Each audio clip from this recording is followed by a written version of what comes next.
Hello, this is the first module for the How to Use the Calculator Kickstart. And first thing I'm going to do is go over a few, I don't know, basics for the calculator, whether it's TI-83 or TI-84 or TI-85. You should be able to follow along with either one of those calculators. If you have a TI-30, then you might be able to follow along as far as some of the basic operations. First thing I want to do is turn it on. This is how you turn it on. There's the button right there to turn it on. And to turn it off, second on. And it should turn it off. But right now, I don't think this thing turns off because it's on the computer. But that's how you turn it off and on. One of the first things you want to learn about your calculator is the mode. This is mode. And it goes through and tells you what kind of modes you have. Most of it is put it on classic. If you want to, you can put it on scientific notation, or you can put the floating, means decimal points.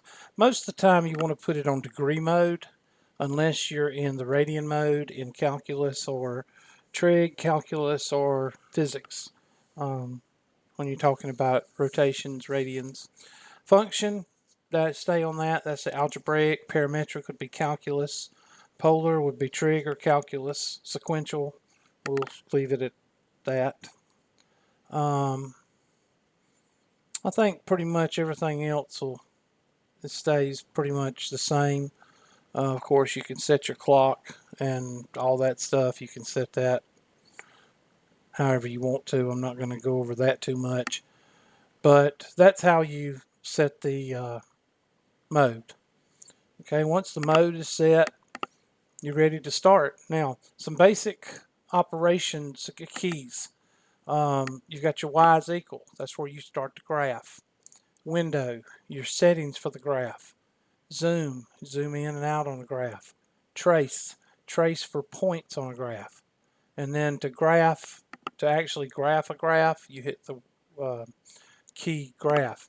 Now the second function is the function that you hit. It's kind of like a shift on a computer keyboard.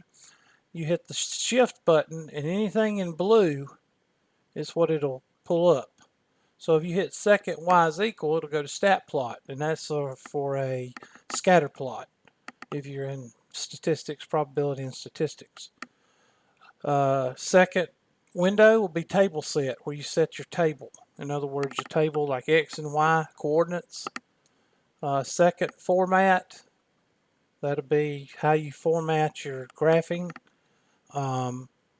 Rectangular, most of the time it's going to stay on rectangular. Coordinate on, you want your coordinates on. If you want your grid on, it'll tell you how to do the grid. Pretty much most of these are pretty much default. If you want to change it, you're welcome to play around with it and change it. Second, calculate. If I want to calculate the intersection of two lines. Second, table. That shows the table and the values for any kind of graph function. Second, quit. Get out of whatever you're doing. Second, insert.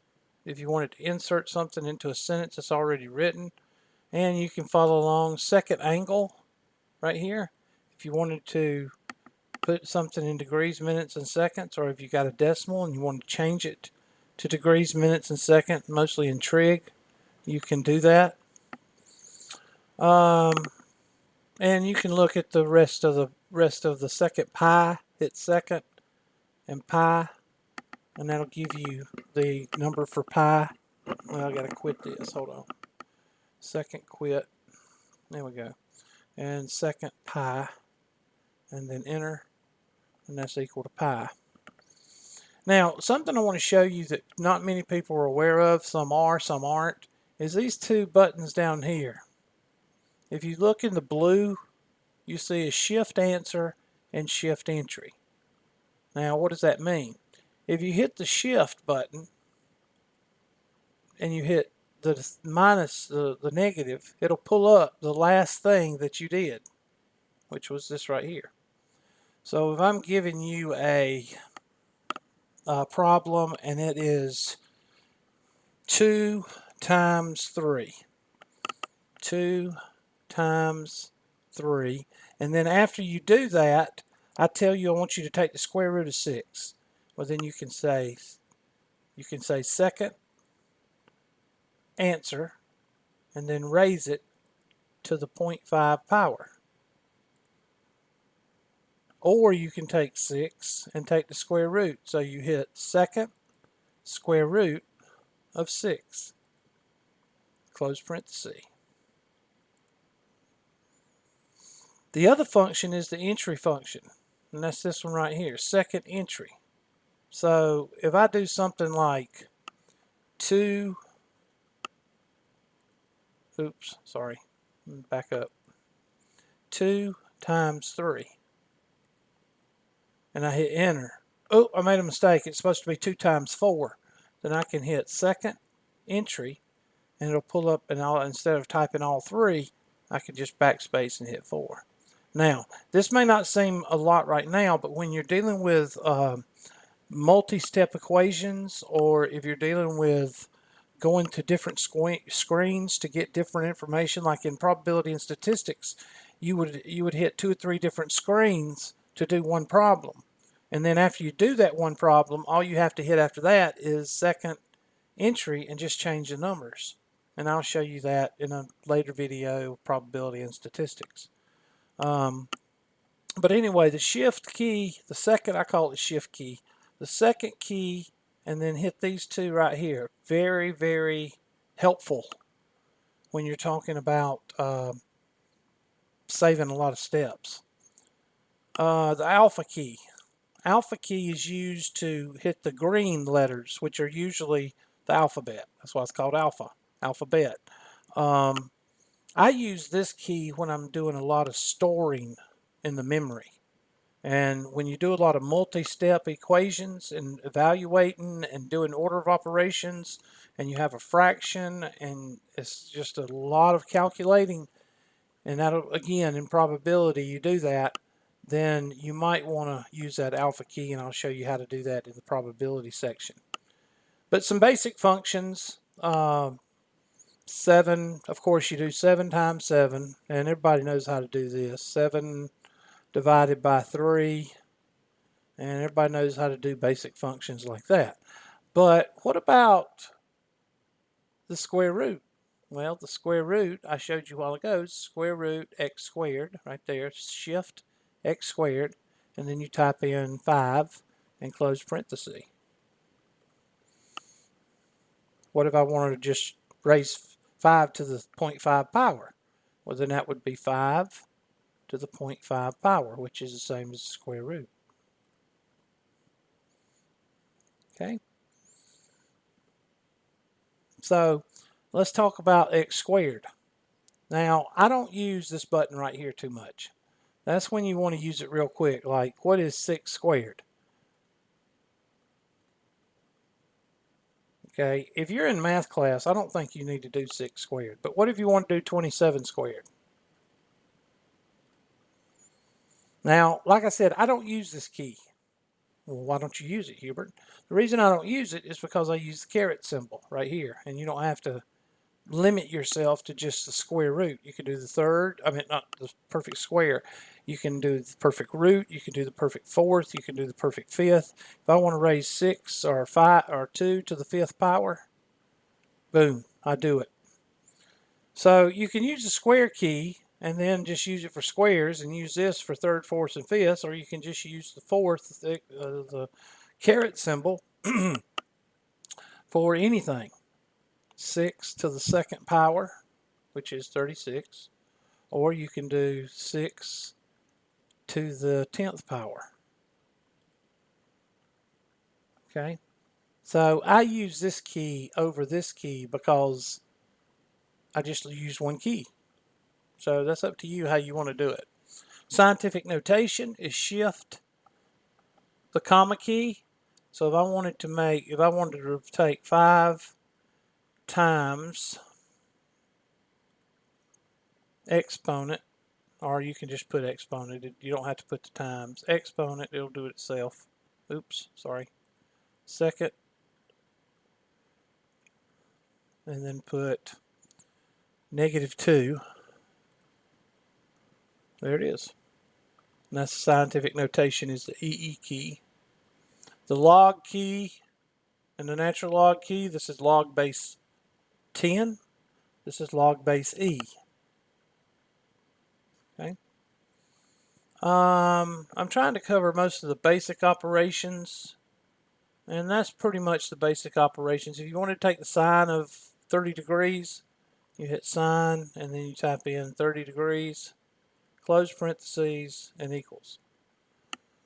And that's the sine of 30 degrees. Now, if you wanted it in as far as perfect square, then you have to do it by hand, or you probably can do it on here. But one thing I want to tell you, I'm not trying to show you, when I'm doing this TI Kickstart, I'm not trying to show you how to put everything in a calculator, because as a teacher, I don't think you need to use everything for a calculator for everything. This 6 squared right here, no, you don't need to use that. You should know that.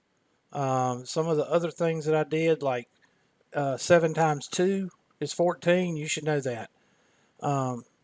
The calculator is just like a tool in a toolbox. You don't use a hammer to put a screw into the wall. You use a hammer to hit a nail. All right? You use a screwdriver or a Phillips head screwdriver to put a screw into the wall. You don't use a hammer to cut a board. You use a saw to cut a board. You don't use a calculator to do every single calculation in math. Okay? You use a calculator just like you use a saw whenever you need it. You use a calculator whenever you use a hammer whenever you need it. You don't use a calculator to drive nails. You don't use a calculator to, I'm sorry, not a calculator. You don't use a hammer to drive nails, put screws in the wall, and cut boards. You don't use it for everything. And you don't use a calculator for everything. All right? So when you use a calculator, you utilize it to help you, not take the place of your thinking. And I'm very adamant about that.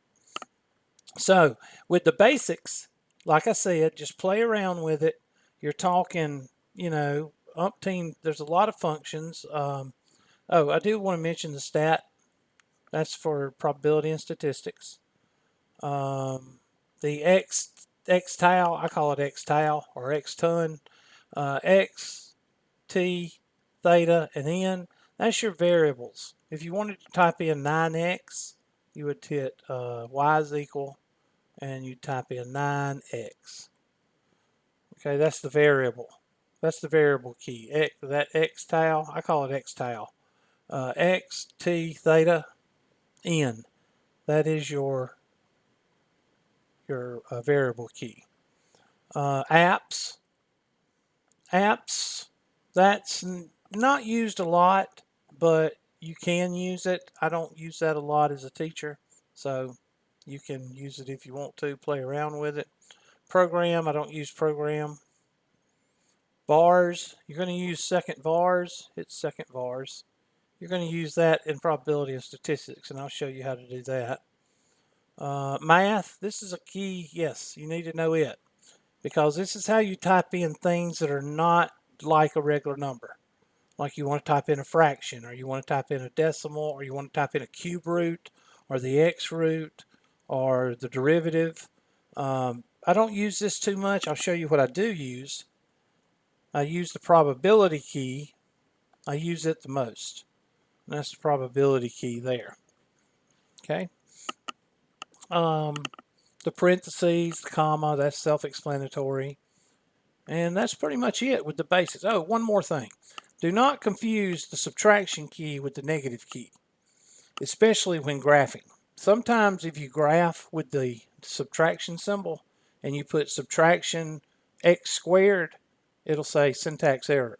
I don't know about this TI-84 plus CE, But if I type in y is equal to, and I'm going to move that back 1, and I'm going to put a negative, a subtraction symbol right there, and put 9x squared. I'm going to clear the second one, and then I'm going to hit graph. See? It gave me an error. Now, hit go to, and instead of a subtraction symbol, I'm going to put a negative in there. It makes it a little bit smaller. Now I'm going to hit graph, and it should take it. There it is. So, big hint. When you are graphing, use this when you type it in a negative. Now, what if you have negative 2x plus, or negative 2x minus 4? Well, then you would type in negative 2x